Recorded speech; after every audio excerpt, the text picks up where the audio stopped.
You're listening to The Art of Imperfect Adulting. I'm your host, Amy Stone. Here, I share stories from real people navigating the adventure that I call adulting. Are you ready?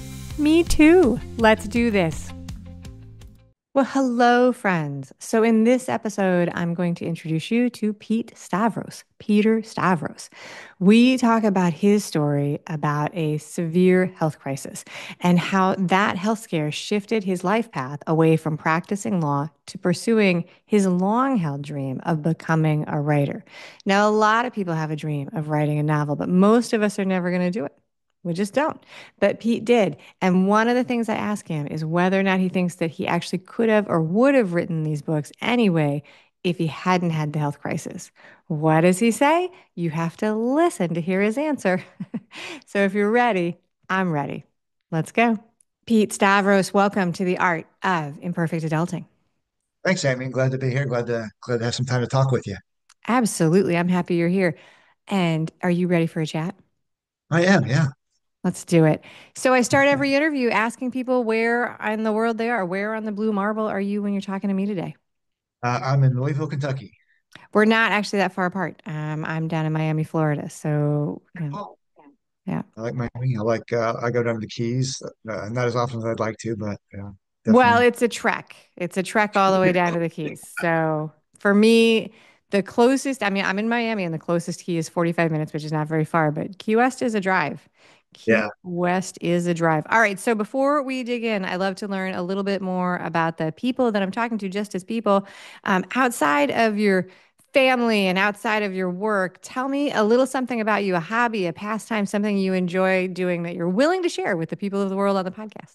sure. Yeah, I mean, I like to run. I've got a half marathon coming up here in a few weeks. So I was just actually out this morning going for a run and sort of like hurricane conditions. You might be able to relate to. It's super windy out here today, but yeah, I took a run this morning and hopefully I'll be in shape in a couple weeks. So we'll see Very how good. that Is goes. this your first half marathon or you've done a bunch?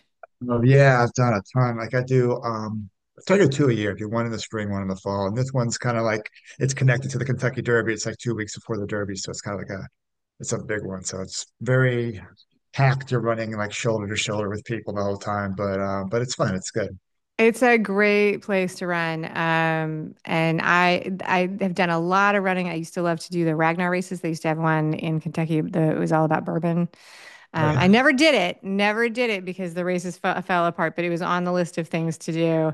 And yeah, no, fun stuff. Good luck in your half marathon. I will be cheering you on from here. All right. So now to get to the topic of the day, which is how a significant health scare pushed you to make a change in your life. Yeah. So, like a lot of change in your life. Does that sound like something you want to talk about today? Sure, absolutely. Yeah. All right, so I'm going to begin before the beginning. I'm going to back way up on the timeline and ask you what you were like as a kid. What did you like in school? What did you dream of being when you grew up? Were you like a sporty kid? Tell us about you when you were younger. Yeah, I was like a super overachiever. I've studied all the time. I did like sports. I didn't run as much back then, but I liked playing little league, playing basketball, all that kind of stuff. But yeah, I was always kind of like just threw myself into whatever activity, caught my attention at the time. So did a lot of writing. I kept a journal, all the way back. I mean, when I was a kid, I'd always like journal a lot. So I've always been like, really interested in writing as well. All right, very good. And so, but so you're a good student, always doing those things. We're going to talk about health and a rocky period of your health. So we know now today you're a runner. We know you were sporty as a kid. Before this health incident happened, would you have described yourself as living a pretty healthy lifestyle in quotation marks, like healthy lifestyle? Absolutely. Yeah. I mean, I did triathlons. Go to the gym, bikes, cycle, run, swim, all that stuff. Felt great. Like I felt great all the way up until I didn't feel great. It just kind of happened just like that. And it was like part of this whole thing was just like, wow, how did this even happen? Because like, yeah, I never got sick. I think went to the hospital to get my tonsils taken out when I was like 10. But all of a sudden that just became a part of my life, being in the hospitals, being sick, being in pain. So, yeah, it's quite a change for me. So a rapid change. Okay, so let's dive in the deep end and talk about it. In 2011, you're struck with a severe case of ulcerative colitis. without being too icky, can you explain what this is? Like, explain to the people who are listening, like what colitis is, what ulcerative colitis is, and how it hit you. Yeah, it's a chronic disease. It's inflammation of the intestines. And so obviously what comes with that, a lot of stomach issues, a lot of discomfort, a lot of icky stuff coming out of you Yeah, to that's why move I was like, around don't get too icky, because freely. like, Right.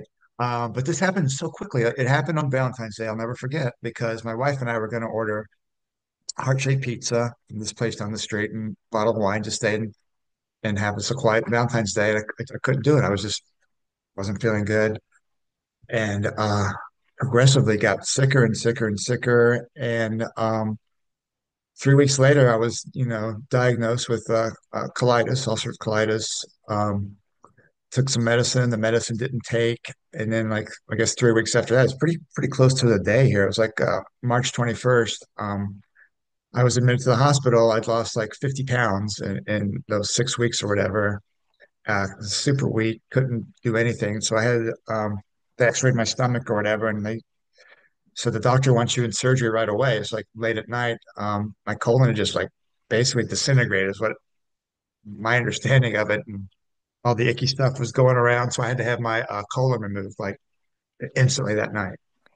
Emergency so, surgery. oh my gosh. Okay, so when you talk about severe, okay, so that is severe. That I think of a colon as being an important part of the body that we want to keep in our stomach, not have it taken out. Okay, so you had no history of GI challenges before this happened then. No, none. None. And then how did it feel? So you didn't feel good for 3 to 6 weeks. You were not feeling good. Give us like a sense of like what did that not feeling good feel like? It Describe it a was little like bit more. just like the worst stomach ache. I had fevers. I had night sweats. Um, it's not like we live in a mansion. We have a two-story Cape Cod house, but I couldn't even get up the stairs at night to go to bed. So I kind of camped out here on the living room, and my wife had to put a fan, at my feet just to, keep me cool at night. And I was so weak. I tried to do some work from home. I was able to do that for like a week or so, but then it was just like I couldn't concentrate, couldn't keep anything inside, couldn't eat. Um, yeah, I just felt really, really sick and really, like I said, really weak because I'd lost so much weight. I was probably could have stood to, lose some weight anyway, but it was like not that much, not that quickly. So yeah, it was just rapid decline. So 50 pounds in 6 weeks, that's fast. That's a lot of weight and that's fast. So you felt terrible. You felt fluish, like feverish, and Yeah, also really, really weak. And so you knew really. something was very, very wrong. Um, and any feedback from your doctors as like until you ended up in the hospital? I remember the first doctor I saw wanted to know if I'd been out hiking and drank water from any streams, and she never did do Oh, that one. so I did not Giardia. do Yeah. anything like that. Interesting enough, though, my wife actually has colitis. She got colitis like shortly after we were married. So and we were active in fundraising for the Crohn's Colitis Foundation. So I was aware of the symptoms, and I'm aware of the disease and the treatments and stuff like that. So it wasn't completely foreign to me, but yet it was still a shock to for me to have it as well. Several years after she was diagnosed with it. That's crazy, actually. So Yeah, you were involved in it because it's not something, it's not something that's contagious, like person to person, as right, far as I know. right, yeah. As far as we know, yeah, exactly, yeah. But yeah, so, it was so weird, and so fortunately, she was able to keep it under control, and she still is with medication. But the medicine and it just wasn't working for me at all. So yeah. So did they, so in this 6 week period, did they do some things before you ended up having the radical surgery to remove your colon? Like, so what did they try before that? Yeah, I can't recall the types of, I can't recall the names of the medications, but there are different types of medicine. And my understanding is that like the medicine for colitis, it's kind of like it works differently for different people and you got Yeah, I different don't know. combinations, and that sort of thing. So they were trying different combinations of medicine with me and it was just not working at all. So I was, finally relieved to go to the hospital and I thought, "Oh, I'm just going to get like an IV and whatever, I'll be good as new." And that's when like, I found out my colon had to be removed, so or what was left of it. So. What did that feel like? Because you had been, it sounds like you had been really being intentional about and assertive in looking for treatment, but still you end up in the hospital and you get this dramatic announcement. What did that feel like at the time? At the time, I was just so weak, and like it was like my recollection was it was like it felt like it was the middle of the night, and it was like this empty operating room, and I could sense like people slowly gathering and taking out. It was cold out there, taking off their heavy jackets and preparing to, you know, for my operation. And I was introduced to my surgeon, who we've kept close. You know, this whole time I still see him, and the other members of the team. And it was just announced. I mean, they said, you know, this is I mean, the colon has to come out, and I was just so weak and sick at that point. I'm just like, you know, whatever has to be done, you know, do it. And I was, you know, like I said, I was aware of the surgery. I knew I was in for a, you know, a long road ahead, but I was at that point, I was just so sick and there was nothing else to do. So I'm just like, yeah, go for it. Oh, so you really felt like there was no other option. And Yeah. it did happen fast, like you checked in and you were having surgery like pretty quickly, or was there a delay? No, because like I said, I don't know what day of the week it was, but I got in the after that afternoon, and later that day they X-rayed my belly, and then I remember I was coming back. They're pushing me back to the hospital room, and the nurse was on the phone outside my room, and she seemed really serious, and I had this feeling like, I bet that's about me. And so when she hung up, she's like, nothing to eat or drink. She's like, you know, the doctor wants you in surgery right away. So So that's very fast. But you were too sick and too feeling too crappy to even be nervous then. You were just like, whatever. right, yeah, and like, and I've talked to other people who've had this same surgery, and for them, it's a big decision whether or not you want to lose your colon. You know, I mean, it's a lifestyle change, but for me, it was just like there's no alternative. I did so on that aspect, I didn't have to overthink, and I tend to be an overthinker, so it was just like nothing to think about there. Just go ahead.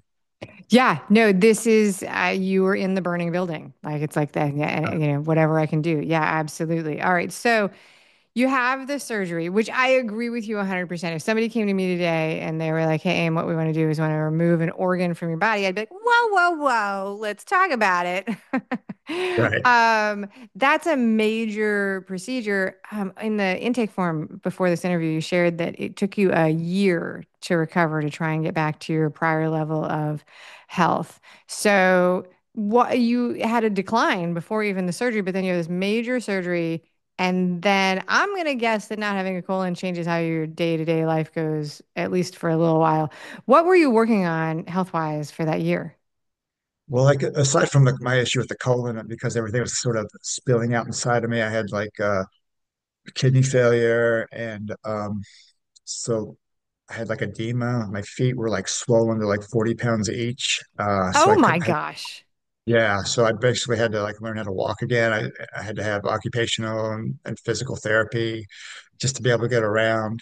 And then of course you have the ostomy, which is uh different. It's a, you know, the way I think of it, it's like a piece of my intestine that should be on the inside, which is now on the outside, which is helping to save my life, but it's still kind of we'll say icky again. You know, it's I think that's the technical term. That's the technical medical term for the ostomy bag is icky. yeah. And so and it affects what I eat because you know you don't want to get anything clogged in there. It's a very small, you know, opening. Um, and you have to keep it clean. You have to, you know, maintain the pouch and all that sort of stuff. So it was a different lifestyle change, but it was a series of three surgeries. So the first one was take the colon out. The second one came in like September, which was to take the rest of the colon out because the first time they had to just like kind of like do what they could to kind of stabilize me. So I take the rest of whatever was in there, and then they create this thing called a J pouch. I don't know the medical term, but it's called a J pouch, which is my small intestine basically is going to be pulling double duty for the, what I'm missing in my colon and also for itself. So that'll be inside of me. And then the third surgery was in December, which is I kind of hook everything up, put everything back inside, and I'm good to go. So You're like there's the old, so I have two film movie references that popped into my head while you were talking about that. The first is, first time I heard of an ostomy bag was in the movie, um, oh my goodness, it's the Farrell brothers and he's a divorce attorney, and he's going to see his partner, and his partner's like 1,000 years old, and on the table is a magazine about living without intestines.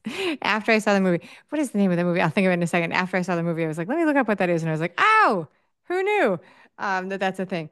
But then the other thing, as you were as you were telling that story, that just popped into my mind was, oh, it's totally escaped me already. I'm totally thinking about the ostomy bag. But anyway, moving on. That's so you had three surgeries back to back. One which was like emergency, Actually, like well, not back to back, but overtime. And so you were very, very, were you able to work at this time? At any of yeah, this time? So you took like uh, a full I year off of your like corporate job. yeah, I was on disability. Um, but the thing is, like, I would have to, after every surgery, I was so beaten down that I would have to actually get myself back in shape just to be well enough to have the other surgery that was going to beat me back down again. So, Wow. Okay. So that is a lot. So a year is a long time. A year is a long time. You were very, very sick when you started. And a year is a long time. And this was not elective at each of these points. You're dealing with like, this is, you're sick and you want to be less sick. If you had to pick three words to describe your state of mind as you were going through this year, what would those be for that year of like intense recovery? oddly enough, one of them would be hopeful. I was hopeful. I felt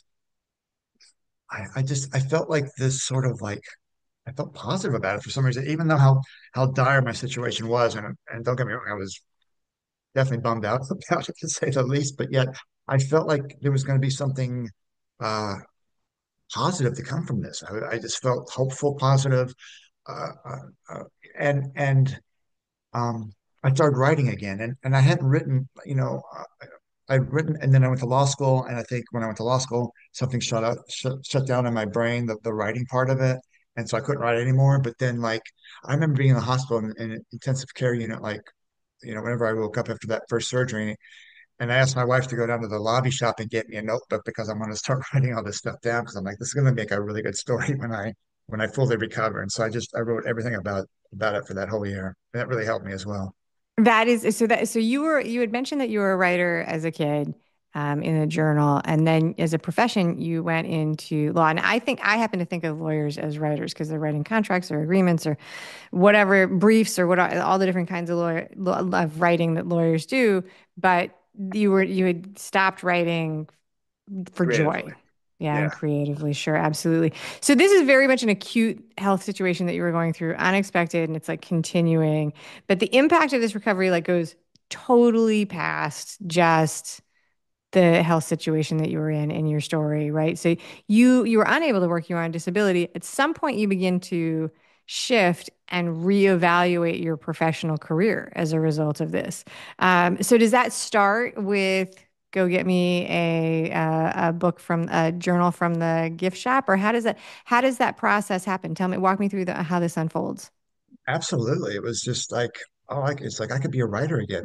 And, I always wanted to be a writer. I never wanted to go to law school. I think I could admit that. I don't think I'm the only person who can admit such a thing, but it just sort of happened. But I always wanted to be a writer, and it just sort of like unblocked me at that time. And I started realizing, and you realize when something like this happens, well, life's kind of short, and is kind of uncertain, and not to sound cliche about it, but it's you never know what's going to happen. So I always wanted to be a writer, so I just started writing again. I returned to work, um, and it was weird. Like when I went back to work, at the job I had, everything in my office was the same way it was when I left, and I'm like, and it hit me like, wow, this is weird. Like I don't want to be back where I was. I want to move on to something else. It's almost like a time capsule thing. Like, did that last year even happen to me? And I had to keep telling myself it happened to you and you need to learn from it. You need to move on from it. And so, well, I did continue to work. I also continued to write. And then I met with a former classmate of mine who's a life coach who sort of, I think she kind of specializes in getting attorneys out of their legal profession or something. Really? Okay. because she's a former attorney herself. So I started meeting with her, and then we just over time kind of just developed this plan for me. So I mean, it took a while, and and the longer it took, the more sort of like disappointed in myself I was, in that I'm like, haven't you learned anything from this? Don't go back to this same routine that you didn't like. But it was, yeah, it's difficult to like, leave your job and benefits and steady work and all that just for this sort of unknown thing. Well, But and let's talk about that for a second, because in the United States where you and I live, our medical care is tied often to our employers. So you went through this very intensive medical procedure. So you go back to the same job that you had, which actually is an amazing gift, right? There is another version of the story where you could have been pushed out of your job or unable to go back. yeah, absolutely. So, yeah. And so then you have the golden handcuffs of you have this job, you have the benefits, you have the gratitude towards these people who let you take a year off and then brought you back. And yet you've got this current going through your head, which is like, this is not what I want to be doing. Like, I Right. want to make a shift, but it's not an instant shift, which you talk about. So when your timeline you gave me, 2011 is the medical crisis, the first round of it. 9 years later is when you quit the Crazy. job. Yeah, I switched jobs. I went to a different job. I went in, worked for a university.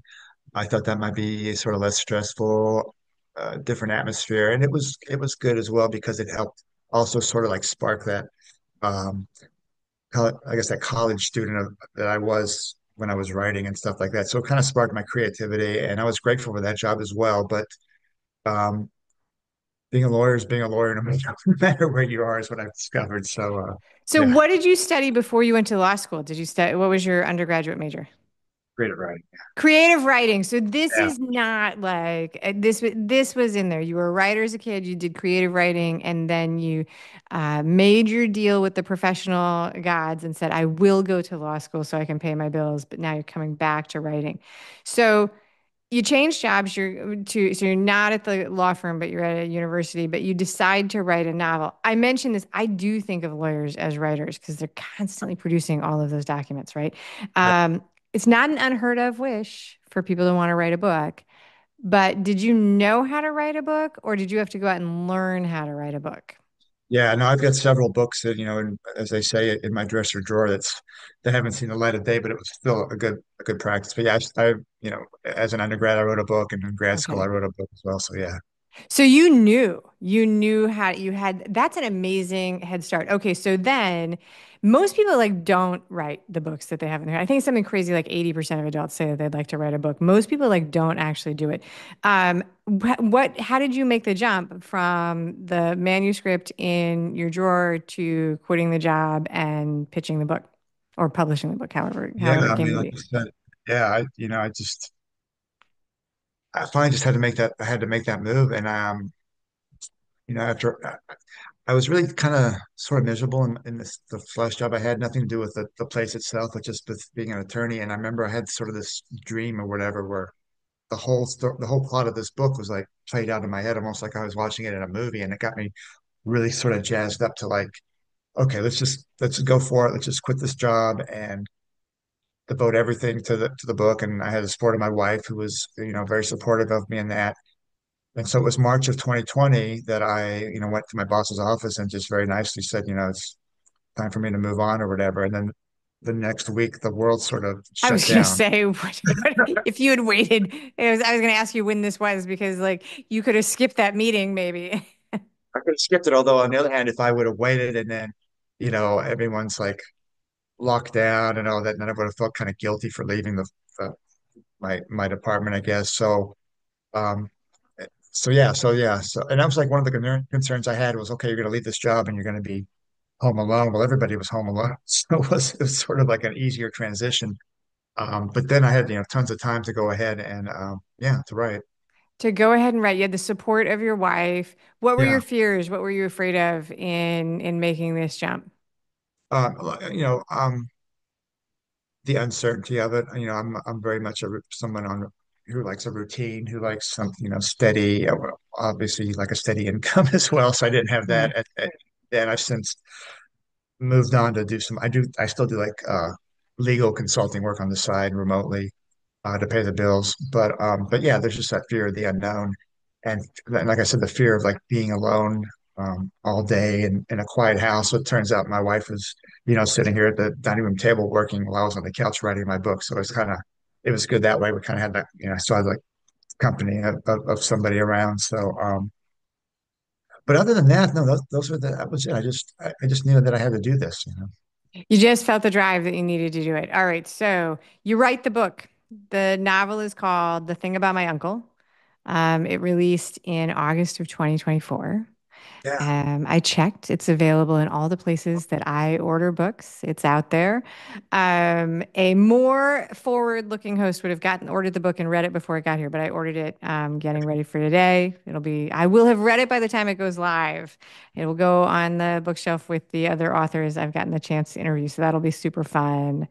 Um, this is not, was this an existing storyline that you had, or this was a new idea that you came up with after the events? Yeah, I had bits and pieces in my head. My first year out of law school, I clerked for a judge in a very small Eastern Kentucky town. So I took the setting from that and put it in my book, and without giving too much away about my book, but I would also go out on the weekends and ride my mountain bike on these old cold trails. Um, and that plays a big part of the book as well. And I was always warned, don't go off the trail because there's people are putting things in the woods there because they're growing stuff and they want to protect it. And so, without giving too much away, they're big Okay. All doing right. something that might not be legal in all states, and they want to keep you out. So that's that. I thought I was like terrified of that, obviously at the time, but then I'm like, well, this is gonna be that'd be pretty cool to put, make a story around. So yeah, bits and pieces like that. All right, very good. So let me ask you a question. So you made this transition. It was really, really accelerated by this health struggle, right? But it also is something that you had wanted to do from when you were maybe a young kid. So do you think you would have eventually done this anyway? Do you think that if you had not had the acute health struggle, do you think that you would have found your way to writing books and releasing them? Or do you think that are you th in some ways thankful for the scare? I really am. I mean, yeah, it kind of sounds weird, but I think but for me getting sick, I don't think that switch in my head that would turn on the creative writing, aspect of me. I don't know if that would have gotten flipped because I think I would have just stayed in this rut of, 9 to 5. Let's review contracts and manage litigation and all this stuff, and not, take that leap. So yeah, I mean, I kind of view it that way. Yeah. And like I said, when I first got sick, I just had this feeling that something good was going to come out of this.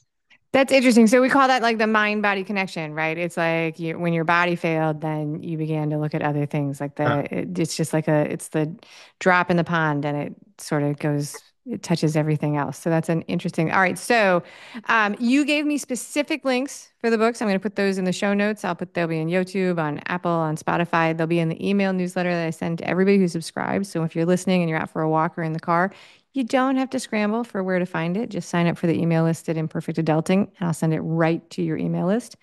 In a second, we're going to wrap this up with final questions. But before we do that, I want to give you a chance to tell the listeners about anything else that they might want to know about you, future projects you're working on, how they can connect with you to follow you as an author, anything that you want to share.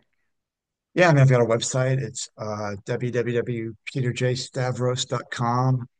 And then I'm on, X and Instagram at Peter J. Stavros. And I've got stuff coming up. I mean, I've written, a book about this health ordeal that I'm shopping around now. And I've got another novel in the works as well. Yeah, I just keep writing. How does it feel to say that? How does it feel to say that Feels great. you've got a published book and you've got two more books in the works? That's the Yeah, dream, right? yeah, actually, yeah, yeah, it's great.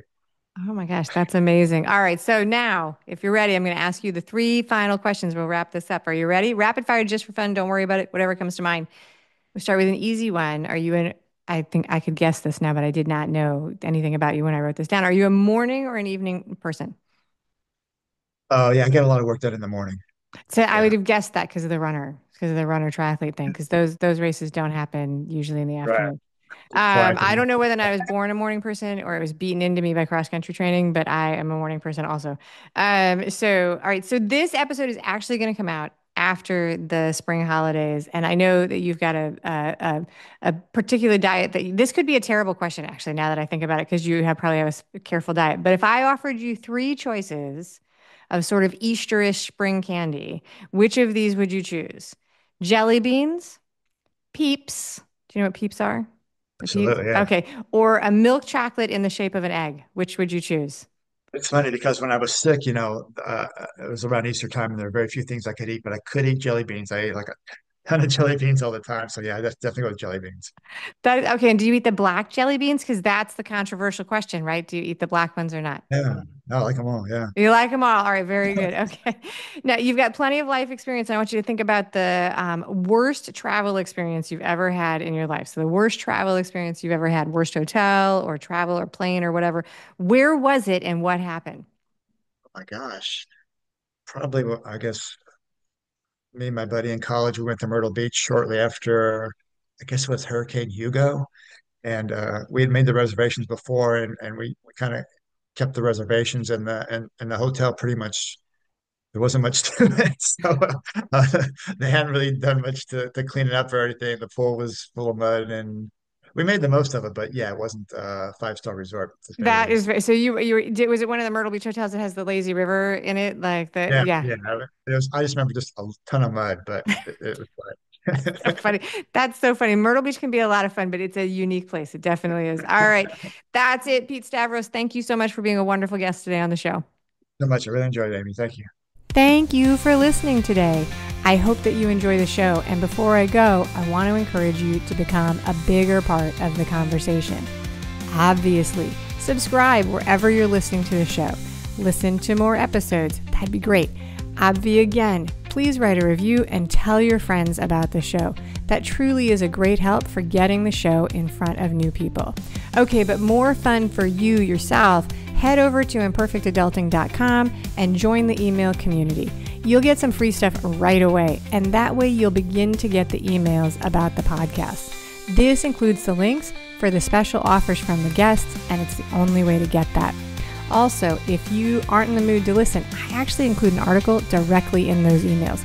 Whee! Now, if you love this and you crave more time with me, Amy, as a coach, a mentor, or just adultier adult, numero uno, check out The Village. If you have a story you want to share with the listeners, I'd love to hear from you. I have an open application. Just let me know you want it. And that's a wrap for today. Until next time, remember, the journey is the destination. Ralph Waldo Emerson said that, not me. Well, until just now, I did just say it. But what I want you to hear today is that if your adulting journey isn't going the way you expected, that may not mean that you're lost. It may just mean that you're on your way. This is Amy Stone, signing off. The Imperfect Adulting Podcast is created and produced by Amy Stone and Amy Says So. Anything expressed on this show is offered as entertainment, and the views of the guests may not always represent the ideas and viewpoints of the host. That's me. Amy does not intend or hold herself out to provide professional advice or recommendations of any kind.